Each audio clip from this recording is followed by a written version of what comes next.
Alors aujourd'hui, Pierre Perret, on va jouer au ni oui ni non. Vous êtes obligé de développer quand je vous pose une question. D'accord. On rappelle votre nouveau livre Aphorism and Blues. On continue d'en parler durant ces 2 heures. Et on parle de cette chanson qu'on vient d'écouter, Les Confinis, qui a déplacé les 2 millions de vues sur YouTube. C'est énorme. Et il y a beaucoup de réactions, j'imagine, puisque vous avez synthétisé quand même un peu ce que beaucoup de gens pensaient tout bas. Vous avez su le mettre évidemment en mots et en musique, mais j'imagine qu'il y a beaucoup de réactions. Les infirmières doivent vous tirer leur chapeau. Ah, j'ai beaucoup de remerciements des infirmières, entre autres, mais bon, tous les gens qui communiquent, qui me remercient, qui m'envoient des mails et c'est exactement ça. Ils me disent, c'est exactement. Voilà, c'est ce qu'on voulait dire. Voilà.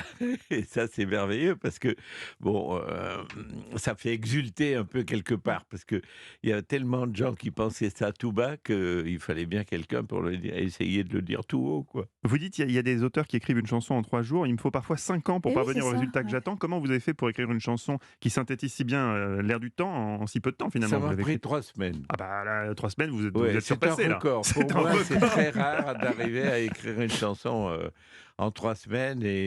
Mais alors, quand ça a commencé à me tarabuster la théière, même la nuit, je me levais pour noter tous les vers qui m'arrivaient, tout ça. Et le matin, sur la table de chevet, j'avais plein de trucs et j'étais crevé chaque fois que je me levais à 6 ou 7 heures du matin parce que j'en pouvais plus de tenir, il fallait que j'écrive. C'est l'énervement qui vous a poussé à l'écrire, la chanson? Oui, entre autres, oui, parce L'énervement que contre qui en priorité, je dirais, Pierre Perret? Entre les chaînes info ou les experts qui se succédaient sur les plateaux, contre les politiques, contre nos dirigeants, contre qui vous a le plus exaspéré dans cette crise? bah, tous ceux qui se foutaient de nous au quotidien, c'est tout, qui annonçaient des conneries et le contraire le lendemain. Vous avez été témoin comme moi de tout ce qu'ils ont pu nous raconter. Bon, alors il y avait quand même un moment succulent pour moi, c'est chaque fois que je voyais arriver Sibeth là le soir, alors là, c'était ma tartine. Ah, j'étais Sibeth Ndiaye est la porte-parole du Elle vous gouvernement. a pas envoyé un petit texto? Elle m'a beurré les étiquettes tous les jours là.